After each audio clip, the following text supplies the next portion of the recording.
Hello students, myself Dr. Gaurav Gupta and I am talking from the Resonance Adventure Private Limited and we are here for discussing the breakdown of NEET 2022 result. जैसा कि हमें पता है कि NEET का result declare हो चुका है, रैंक्स रिवील हो चुकी हैं, सबकी परफॉर्मेंस उनके सामने आ चुकी है, बट स्टिल इस बार के लिए एक फंडामेंटल एनालिसिस है कि एक डिफरेंट क्राइटेरिया के अकॉर्डिंग हम रिजल्ट को देखें। अभी तक हम देखते हैं कि हमने कितने मार्क्स का पेपर था, कितने हमारे मार्क्स आए हैं, टॉपर के कितने मार्क्स हैं, लीस्ट स्कोरर के कितने मार्क्स हैं। ये एक बेसिक ब्रेकडाउन होता है जो कि हमें सबको पता होता है, हर साल रिवील होता है। बट इस साल हम आपके लिए लेकर आए डिफरेंट काइंड ऑफ ब्रेकडाउन, जिसमें कि हम अलग अलग क्राइटेरियाज लेंगे अकॉर्डिंग टू, जैसे कि आप स्क्रीन पर देख सकते हैं, अकॉर्डिंग टू दीज कैटेगरीज हमारे पास एनालिटिकल क्राइटेरियाज हैं कि पर्टिकुलर मार्क्स रेंज है, इतने मार्क्स में कितने स्टूडेंट्स आए हैं। टॉप लैंग्वेजेस, यानी कि आपको पता है कि नीट का एग्जाम इंग्लिश, हिंदी, बंगाली, अलग अलग लैंग्वेजेस में होता है रीजन के अकॉर्डिंग। तो एक पर्टिकुलर रीजन में लैंग्वेज ऑप्ट करने वाले स्टूडेंट की क्या मार्क्स थे या उसकी क्या क्राइटेरिया था, स्कूल एजुकेशन बोर्ड ने कैसा परफॉर्म किया है, अगर आप सीबीएसई से बिलोंग करते हैं तो वहां पे स्टूडेंट्स ने क्या परफॉर्म किया है, अगर आप किसी स्टेट बोर्ड से बिलोंग करते हैं तो वहां पे क्या परफॉर्म किया है, as per as state and union territories, कौन से स्टेट में किस तरह के स्कोर गए हैं, यानी आपने जिस स्टेट से एग्जाम दिया था उस स्टेट में बाकी लोगों ने क्या परफॉर्म किया है, या किस मार्क रेंज में कितने स्टूडेंट हैं, ये भी हम यहां पे डिस्कस करेंगे। And the last criteria is category wise performance, कि आपने जिस कैटेगरी से, जनरल, ओबीसी एक्सेट्रा एक्सेट्रा, आपने जिस भी कैटेगरी से एग्जाम दिया है तो उस कैटेगरी में क्या मार्क रेंज में कितने स्टूडेंट थे। तो ये हम रिजल्ट का ब्रेकडाउन यहां पे देखने वाले हैं। And what is the importance of this breakdown, हम क्यों देख रहे हैं ये सब, ये हम इसलिए देख रहे हैं बिकॉज मार्क रेंज तो आपको पता है कि एक डेफिनेट सी है। इससे तो आपको आइडिया लग जाएगा कि अगर आपको टॉप 1000 में रैंक चाहिए तो आपको कितने बच्चे मिलेंगे, आपको टॉप 100 में रैंक चाहिए कितने बच्चे मिलेंगे, या फिर आपके पर्टिकुलर मार्क रेंज अभी एग्जिस्टिंग एग्जाम में चल रहे हैं तो आपको कहां आप स्टैंड कर रहे हो। ये रियलिस्टिक डेटा है। अब बात करते हैं लैंग्वेजेस की। क्या हम इंग्लिश ऑप्ट करें? डिस्पाइट ऑफ मेरी रीजनल लैंग्वेज गुजराती हो सकती है, अगर गुजराती में फॉर्म भरना अवेलेबल है, बट सीबीएसई में इंग्लिश मीडियम में फॉर्म भरना भी अवेलेबल है, तो मैं क्या प्रेफर करूं? क्या इसका कोई फर्क पड़ता है कि मैंने इंग्लिश मीडियम ऑप्ट किया है तो इंग्लिश मीडियम में बच्चे ज्यादा अच्छा परफॉर्म करते रादर देन रीजनल लैंग्वेज, या रीजनल लैंग्वेज ऑप्ट करना ज्यादा कंफर्टेबल होगा बिकॉज हम नेटिव है? ये सारे आप कौन सा बोर्ड ऑप्ट करें, ये सारे क्राइटेरियाज आपको एक क्लैरिटी देंगे डिसाइड करने में कि नीट का फॉर्म भरते समय आपको क्या ऑप्ट करना है। एंड जो आप माइंड में रखेंगे कि हमें ये पर्टिकुलर क्राइटेरिया नीट के फॉर्म में ऑप्ट करने हैं, उसके अकॉर्डिंग आप अपनी प्रिपरेशन को भी प्लान करेंगे during 11th 12th and 13th, जितना भी टाइम आपके पास में अगले एग्जाम के लिए है, जो आप एग्जाम देने वाले हैं, उस पूरे ड्यूरेशन को आप इन कैटेगरी के अकॉर्डिंग असेस करके ये कंक्लूजन बना पाएंगे कि what will be best for you. तो वन बाय वन हम स्टार्ट करते हैं। जैसे कि फर्स्ट क्राइटेरिया है मार्क रेंज का, कि यहां आप देखेंगे कि हमने 3 बेसिक मार्क रेंज ली है। आपके पास में हाईएस्ट मार्क रेंज की हम बात करते हैं तो 650 से 720, जैसे कि इस बार आपको पता है कि टॉपर वाज ऑन 715 मार्क, तो 650 से 720 मार्क रेंज में कितने स्टूडेंट है, सेम कलर कोडिंग के अकॉर्डिंग हम यहां देखेंगे तो ओवरऑल 18-19 लाख बच्चों ने एग्जाम दिया था, उनमें से 2.61%, यानी इतने स्टूडेंट्स के मार्क्स लगभग इस रेंज में आए हैं। अगर हम बात करते हैं इससे थोड़ा लोअर रेंज पे, 600 से 649, तो लगभग 9.19% के मार्क इस रेंज में आए हैं। एंड हम कट ऑफ, यानी आप 50% पे आप क्वालिफाई करते हैं तो 400 से 599 यानी अप्रोक्सीमेटली 600 की हम बात करते हैं तो बाकी रिमेनिंग 88.19% के मार्क इस रेंज में आए हैं। तो ये ओवरऑल क्वालिफाइड जो कैंडिडेट्स आपके पास आते हैं 400 के प्लस वाले, उनका ये ब्रेकडाउन है कि आप देखेंगे कि जो टॉप की रैंक है, टॉप का मतलब हम बात कर रहे हैं अगर आपके मार्क, अगर आपकी रैंक, जैसे मैं आपको बताता हूं 660 मार्क्स इस बार थे तो रैंक जनरल कैटेगरी में आपकी थी 2500 के अप्रोक्सीमेटली। तो अगर आप 650 क्राइटेरिया लेते हैं, यानी हम विद इन 3000 रैंक की बात कर रहे हैं, तो यहां आप देखेंगे कि इतनी नैरो कैटेगरी में इतने कम परसेंटेज में आपकी 3000 रैंक खत्म हो गई थी। इसके अलावा इस रेंज में ये रैंक है और इस रेंज में ये रैंक है, तो इस तरीके से आप ये देख पा रहे हैं कि टॉपर के बाद जैसे जैसे आप लोअर रेंज में जाते जाते हो परसेंटेज सडनली राइज होता है।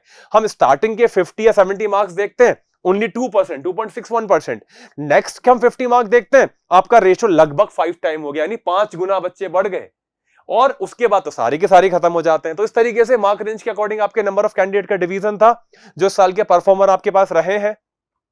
अब हम बात करते हैं टॉप लैंग्वेजेस के अकॉर्डिंग। तो कौन कौन सी लैंग्वेज आप ऑप्ट करते हो? कई सारी लैंग्वेजेस होती है, हमने टॉप 4 लैंग्वेजेस ली हैं जिसमें नंबर ऑफ स्टूडेंट आपके पास जेन्युइन फेयर अमाउंट में थे। तो हम बात करते हैं फर्स्ट सबसे पहले उनकी जिन्होंने इंग्लिश मीडियम में एग्जाम दिया था। इंग्लिश मीडियम में एग्जाम देने वाले जितने भी बच्चे थे उनमें से 650 से 720 के बीच में रहे हैं 3890 स्टूडेंट्स। अगेन आप देखेंगे कि जो इनिशियल टॉपर थे, अगर हम प्रीवियस स्लाइड पे आते हैं तो इस रेंज में आपके पास लगभग 2% स्टूडेंट थे, मतलब हम बात करें लगभग 3 या 4 हजार रैंक के आसपास। और 3 या 4 हजार रैंक में से आप देखेंगे कि जो परफॉर्म करने वाले हैं वो सारे के सारे इंग्लिश मीडियम वाले थे। तो कहीं ना कहीं हमें ये डेटा ये शो कर रहा है कि जो टॉपर होते हैं वो इंग्लिश मीडियम ऑप्ट करते हैं। वाइस वर्सा भी हम बात कर सकते हैं, जो थ्रू आउट इंग्लिश मीडियम में अपना मोड चूज करते हैं वो टॉप रैंक में रहते हैं। इसके पीछे कई साइंटिफिक रीजन हो सकते हैं, बिकॉज इंग्लिश मीडियम पढ़ाने वाली फैकल्टीज इजीली अवेलेबल है, या इंग्लिश मीडियम के लिए जो फैकल्टीज होती हैं वो ज्यादा फ्रीक्वेंटली आपको टीच कर पाती हैं through out the content, because अच्छी बुक्स भी इंग्लिश में अवेलेबल होती हैं, उनका खुद की लर्निंग या पास्ट एक्सपीरियंस भी इंग्लिश मीडियम बेस्ड होता है। तो ये थोड़ा सा मैटर करता है कि आपकी लैंग्वेज यहां पे एक अच्छा सा रोल प्ले करती है कि अगर आप इंग्लिश मीडियम ऑप्ट करते हैं तो आपकी एक्सेस कंटेंट में बहुत ज्यादा बढ़ जाती है, टीचर से कम्युनिकेशन आपका बढ़ जाता है, लैंग्वेज बैरियर नहीं रह जाता है। इंग्लिश मीडियम अगर आप ऑप्ट करते हैं, पैन इंडिया आपको हर फैकल्टी मिल जाएगी, अच्छी फैकल्टी जो इंग्लिश में पढ़ाते हैं, बट रीजनल लैंग्वेज में लिमिटेशन आ जाती है। ऐसा नहीं कि परफॉर्म नहीं करते, बट हम अगर डेटा बेस बात करते हैं तो दिस इज फैक्चुअल डेटा। अगले 50 में हम आते हैं जिसमें बाकी के 9% स्टूडेंट थे। वहां पर आप देखेंगे तो 12,820 स्टूडेंट हैं जो कि इंग्लिश मीडियम जिन्होंने ऑप्ट किया था, एंड बाकी रिमेनिंग आपके पास जो स्टूडेंट आ जाते हैं यानी 67,270 ये थे आपके फिर बाकी के 200 मार्क रेंज में 400 to 599 जिन्होंने इंग्लिश मीडियम ऑप्ट किया था।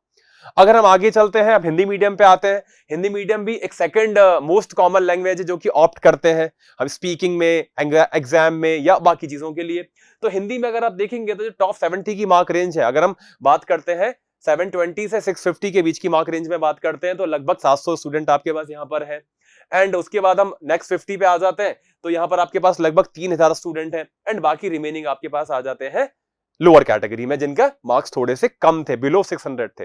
अगेन आप यहां देखेंगे कि इंग्लिश मीडियम में ये डेटा 67,000 था, ये 12,000 था, ये लगभग 4,000 था। यहां पर आप देखेंगे ऑलमोस्ट ये डेटा 1/4 हो गया है। हर कैटेगरी में, इवन यहां 1/4 है, यहां 1/4 है, यहां तो और भी ज्यादा है। तो यही डिफरेंस मैं आपको समझाना चाह रहा हूं कि इंग्लिश मीडियम ऑप्ट करना कंपल्सेशन नहीं है, पर अगर इंग्लिश मीडियम ऑप्ट करते हैं तो इस तरह का बेनिफिट आपको देखने को मिलता है। एंड इस बेनिफिट का रीजन ये है कि कंटेंट अवेलेबल है, फैकल्टी अवेलेबल है, रिसोर्सेज अवेलेबल है। तो this data shows the difference. आगे हम गुजराती में बात करते हैं। सेम देखिए, गुजराती जिसने ऑप्ट किया होगा, ऐसा नहीं कि उसने पढ़ाई नहीं की होगी, बट आप देखेंगे मार्क रेंज में 650 720 के बीच में 57 स्टूडेंट ओनली आ पाए हैं, यहां पे 250 स्टूडेंट्स हैं, यहां पे 1700 स्टूडेंट है।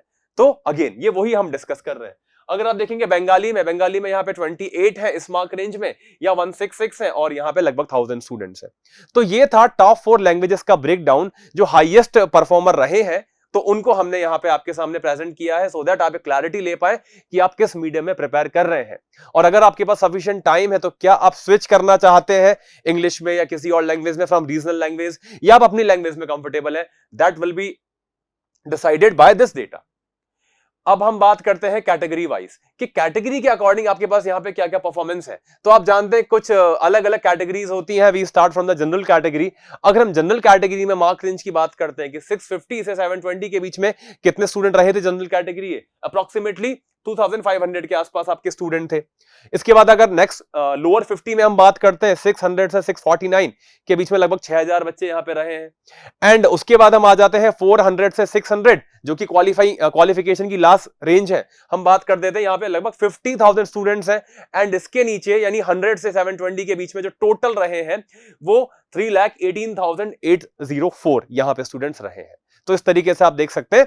तो जो टॉपर कैटेगरी है जिसमें आपकी 4000 के अंदर रैंक आएगी, वहां पे जनरल कैटेगरी के लगभग 2453 स्टूडेंट रहे हैं। आगे बात करते हैं, जनरल में ही इकोनॉमिकली वीकर सेक्शन आ जाता है जिसमें आपको कुछ फर्दर बेनिफिट्स मिलते हैं, जिसकी अलग कैटेगरी है, ईडब्ल्यूएस के नाम से हम इसे जानते हैं। तो टोटल कैंडिडेट यहां पे थे 1,28,319 जिन्होंने इस कैटेगरी के अंडर फॉर्म फिल किया था। उसमें जो 650 से लेके 720 की मार्क रेंज है उसमें 541 स्टूडेंट क्वालिफाई हुए हैं। 600 से लेके 649 की जो मार्क रेंज है उसमें लगभग 2300 स्टूडेंट क्वालिफाई हुए हैं। एंड बाकी डेटा आपके सामने इस तरीके से अवेलेबल है। आगे बात करते हैं ओबीसी कैटेगरी में आते हैं। ओबीसी कैटेगरी में फॉर्म भरने वाले स्टूडेंट थे 7,50,863 एंड यहां पर जो 650 से 720 की कैटेगरी गई है, इस कैटेगरी में लगभग 1500 बच्चे हैं। इसके बाद नेक्स्ट लोअर 50 में हम बात करते हैं 600 से 649, यहां पे 7,388 स्टूडेंट रहे हैं एंड बाकी की कैटेगरी भी इस तरीके से आपके सामने है। तो यहां से आपको कुछ कुछ क्लैरिटी मिलेगी। कई बार आप कंफ्यूजन में होते हो कि आपके पास रिजर्वेशन कैटेगरी है बट हम जनरल से फॉर्म भरें तो कंपटीशन ज्यादा मिलेगा, या हम अपनी कैटेगरी से फॉर्म भरें तो कंपटीशन ज्यादा मिलेगा। तो यहां आप रेशो देख सकते हैं। अगेन हम वापस आते हैं, यहां पे आप देखेंगे लगभग 5,30,000 स्टूडेंट टोटल थे जनरल कैटेगरी में, इसमें से 2500 स्टूडेंट्स इस मार्क रेंज में आते हैं। अगले 50 में बाकी के 6000 आ जाते हैं। इस तरीके से आप जनरल ईडब्ल्यूएस का देखेंगे, टोटल थे, टोटल में से इतने टॉपर आए और नेक्स्ट 50 में फिर इतने आए। तो यहां से आपको क्लैरिटी मिल जाएगी, आप परसेंटेज निकाल सकते हैं कि कौन सी कैटेगरी में फॉर्म भरना ज्यादा फ्रूटफुल होगा या कहां पे आपको कंपटीशन कम फेस करना पड़ेगा। एंड प्रैक्टिकल अप्रोच यही होती है। यहां पे कोई आइडियलिस्टिक बातें नहीं होती हैं कि हम इसी से भरेंगे, हम इससे नहीं भरेंगे। आपके पास अवेलेबल डेटा है, हम आपके लिए यहां पे प्रेजेंट करें। Now you have to decide what is best for you, और आप इस अकॉर्डिंग अपना फॉर्म फिलिंग के समय चीजें प्लान कर सकते हैं, जो कि आपको कंफ्यूजन रहता है और कोई गाइड करने वाला नहीं होता, because nobody can guide you without data and this is the data.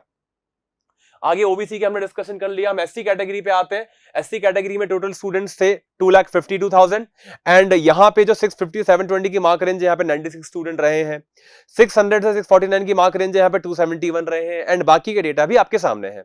Same with the ST category. अगर हम एसटी कैटेगरी में आते हैं तो टोटल स्टूडेंट लगभग 1 लाख थे एंड 1 लाख में से 650 से 720 की मार्क रेंज में यहां पर 18 स्टूडेंट रहे हैं। 600 से 649 के बीच में 59 स्टूडेंट रहे हैं एंड बाकी के डेटा भी आपके सामने है। अब बात करते हैं, सबसे इंपॉर्टेंट क्राइटेरिया आता है क्या एजुकेशन बोर्ड, यानी जिस मीडियम में आपकी स्कूलिंग चल रही है, जिस बोर्ड से आपकी स्कूलिंग चल रही है, क्या वो भी मैटर करता है? तो बिल्कुल यहां हम देखते हैं। तो आप देखेंगे सबसे पहले राजस्थान स्टेट बोर्ड का हम देख रहे हैं, तो 650 से 720 की जो मार्क रेंज है, इसमें लगभग राजस्थान बोर्ड से बिलोंग करने वाले 400 स्टूडेंट क्वालिफाई हुए हैं विद इन दिस रेंज। इस तरीके से हम लोअर रेंज पे आ जाते हैं तो लगभग 2000 स्टूडेंट यहां पे क्वालिफाई हुए हैं। अब अगर हम सीबीएसई बोर्ड का डेटा देखते हैं तो आप देखेंगे यहां पे डेटा था 400 एंड यहां पे डेटा हो जाता है सीधे सीधे 2500, यानी लगभग 6 टाइम का जंप आ जाता है। इसीलिए कॉमन ट्रेंड है कि आप सीबीएसई बोर्ड से पढ़ते हैं तो आपके नंबर अच्छे आते हैं। दिस मेक्स अ डिफरेंस कि आप जब सीबीएसई बोर्ड से पढ़ते हैं, बिकॉज एग्जाम अब तक सीबीएसई कंडक्ट कराती आई थी, उनके स्कूल्स या बेसिकली आपका जो एटमॉस्फेयर पूरा बन जाता है वो एटमॉस्फेयर एक एग्जाम ओरिएंटेड सा रहता है। Again it depend on the particular school to school. कोई स्कूल ऐसा हो सकता है कि बिल्कुल बहुत ही अनटच्ड एरिया में है, किसी और स्टेट बोर्ड से बिलोंग करता है, वो भी बहुत अच्छा परफॉर्म कर रहा हो एक पर्टिकुलर स्कूल, बट ये पूरे पैन इंडिया का जनरलाइज डेटा है। तो जनरलाइज डेटा के अकॉर्डिंग हम बात करते हैं तो जो टॉपर कैटेगरी है वहां पे जो क्वालिफिकेशन है राजस्थान बोर्ड के कंपैरिजन में सीबीएसई में लगभग 6 टाइम ज्यादा है। आगे अगेन आप देखेंगे आंध्र प्रदेश की बात करेंगे तो आंध्र प्रदेश, जिन्होंने आंध्र प्रदेश बोर्ड से एग्जाम दिया था, जिनकी स्कूलिंग आंध्र प्रदेश बोर्ड से रही है, वो टॉपर रेंज में आते हैं लगभग 169 स्टूडेंट। तो आप इस तरह से देखेंगे ये डेटा लगभग काफी कम हो गया है। तो ये स्टेट बोर्ड में डेटा के कम जाने का रीजन यही है कि जो टॉपर स्टूडेंट रहे हैं, जो 650 प्लस स्कोर कर रहे हैं, वो अपनी प्रिपरेशन सीबीएसई बोर्ड से, सीबीएसई स्कूल से करते हैं।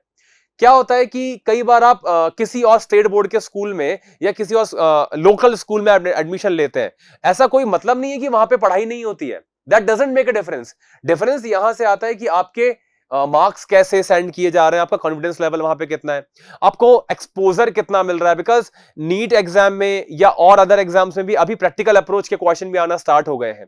प्रैक्टिकल बेस्ड क्वेश्चन जो कि स्कूल्स में आपको करवाए जाते हैं, उनके ऊपर भी आपको एग्जाम में क्वेश्चन मिलते हैं। तो उनकी नॉलेज आपकी कैसी रही है, प्लस वहां पे एटमॉस्फेयर कैसा रहा है, कितने स्टूडेंट ऐसे हैं जो नीट के लिए प्रिपेयर कर रहे हैं, कई स्टूडेंट ऐसे होते हैं सिर्फ लोकल बोर्ड के लिए पढ़ाई कर रहे होते हैं। तो कॉम्पिटिशन मिलना, एम्बियंस मिलना, एक्सपोजर मिलना, नॉलेज मिलना, बहुत सारी चीजें हैं जो क्यूमुलेटिवली आपके रिजल्ट को डिसाइड करती है। तो ये डेटा आपको वही अप्रोच बनाने में हेल्प कर रहा है कि आप डिसाइड करिए कि आपको किस जगह एडमिशन लेना है, किस बोर्ड से, किस लैंग्वेज में अपना आगे की प्रिपरेशन रखनी है। ऐसे उत्तर प्रदेश में आप देख सकते हैं तो जो टॉप 70 की मार्क रेंज है वहां पे आप देखेंगे 61 स्टूडेंट क्वालिफाई हुए हैं। 600 से 649 की मार्क रेंज है, यहाँ पे 430 स्टूडेंट क्वालिफाई हुए हैं। इसी तरीके से हम तमिलनाडु बोर्ड में देखते हैं तो जो फर्स्ट 70 की कैटेगरी थी वहां पे 24 आ जाते हैं, नेक्स्ट 50 की जो कैटेगरी है वहां पे 294 आ जाते हैं। तो इस तरीके से अब ये पूरा ओवरऑल आपके पास यहां पे बोर्ड का एनालिसिस आ गया। तो ये चीज है, हमने लैंग्वेज के बेसिस पे देखा, हमने कैटेगरी के बेसिस पे देखा, हमने स्कूल के बेसिस पे देखा। तो ये आपको प्रोवाइड ये करेगा कि अब आज हम पढ़ाई स्टार्ट कर रहे हैं। सपोज कोई स्टूडेंट 11th में है और वो अब अपनी जर्नी स्टार्ट करने वाला है, जस्ट कर चुका है, तो अभी भी आपके पास ट्रांजिशन का टाइम है। बिकॉज आप 11th से 12th में अगर मूव कर जाते हैं तब आपको बोर्ड चेंज करने का ऑप्शन नहीं रहता। तो बोर्ड चेंज करने का ऑप्शन उनके पास होता है जो अभी स्कूल में एडमिशन ले रहे हैं इन 11th क्लास। तो बोर्ड वाला जो डेटा है वो ज्यादा इंपॉर्टेंट हो जाता है 10 से 11th माइग्रेटिंग स्टूडेंट्स के लिए। बट बाकी के जो डेटास हैं जैसे कि लैंग्वेज वाला, तो वो हर स्टूडेंट के लिए बेनिफिशियल है कि हम किस लैंग्वेज में ऑप्ट करके एग्जाम दें, हम किस कैटेगरी के अंडर फॉर्म भरें। तो इस तरीके से आप अपनी सेम प्रिपरेशन में कुछ एडिशन कर सकते हैं। अगर आप छोटे मोटे चेंज कर पाएंगे या छोटे मोटे चेंज आप कर लेंगे तो आपको एक क्लैरिटी मिल जाएगी कि हम हो सकता है कि 20 मार्क्स अपने स्कोर में ऐड कर पाए या हम 20 मार्क्स कटने से बचा सकें। ये छोटे मोटे एडिशन इनसे करता है। ओवरऑल ये डेटा कुछ डिसाइड नहीं करता है, बस ये डेटा आपको एक गाइडेंस देता है, गाइडलाइन देता है at the time of form filling and at the time of आपकी प्रिपरेशन जर्नी। अदरवाइज परफॉर्मेंस तो पूरी आपको भी पता है, आपकी मेहनत से, आपकी टीचर्स के आपके ऊपर एफर्ट्स है और आप उनको जितना रेस्पॉन्स देते हो उनसे आती है। एंड बिल्कुल, पर फिर भी हमारे दिमाग में क्लैरिटी होना जरूरी है। बिकॉज अगर हम कोई भी विजनलेस अगर काम करते हैं या हम जर्नलिस्ट जर्नी पे चढ़ते हैं तो एट द एंड हमें ये कंफ्यूजन हो जाता है कि हमने सब कुछ कर लिया बट फिर भी हम कुछ नहीं कर पा रहे हैं। तो दिस मेक्स अ डिफरेंस, इसलिए डेटा एनालिसिस आपके लिए बहुत ज्यादा इंपॉर्टेंट हो जाता है। So with this note I wish you all the best for preparation journey and for long run. अगर आप 11th में हैं, आप 12th में हैं, आप 13th में हैं, आप नीट एस्पिरेंट हैं और अगर आप नीट क्वालिफाई करना चाहते हैं with a very good rank and if you want to be a topper और if you want to be a scholar, आप डेफिनेटली रेजोनेंस ज्वाइन कर सकते हैं। We will help you all over during your all over the journey, academics में, non academics में, mental counselling में। That is a very important part of a journey. आपके हर point को टच करना इज वेरी इंपॉर्टेंट। तो ये सब में रेजोनेंस और इसकी एक्सपर्ट फैकल्टीज आपके लिए बहुत अच्छे से हेल्प करती है। I am doctor Gaurav Gupta and I will proudly announce कि मैं भी रेजोनेंस की फर्स्ट मेडिकल जनरेशन से हूं and I become a doctor in lots of thing I did in my past life. तो इसी तरीके से आप अपने विजन के साथ में क्लैरिटी रखिए, इसी विजन के साथ में आगे बढ़िए एंड आपकी बाकी डिटेल इंफॉर्मेशन के लिए ये दिस पीपीटी ये आपको डिस्क्रिप्शन में मिल जाएगी, आप इसको डाउनलोड कर सकते हो फॉर फर्दर रेफरेंसेस। एंड आप रेजोनेंस ज्वाइन करना चाहते हैं as an 11th 12th and 13th and special batch we have for the olympiad aspirant जो इस साल नवंबर में होने वाला बायो ओलंपियाड देना चाहते हैं या जिन लोगों ने अप्लाई किया है उनके लिए एक स्पेशल बैच एंड वर्कशॉप हम रन कर रहे हैं। तो यू कैन ज्वाइन दैट। हर बैच का लिंक आपको डिस्क्रिप्शन में मिल जाएगा। You can directly apply there and join the resonance, and I wish you again all the best. Thank you. Myself Dr. Gaurav Gupta signing off.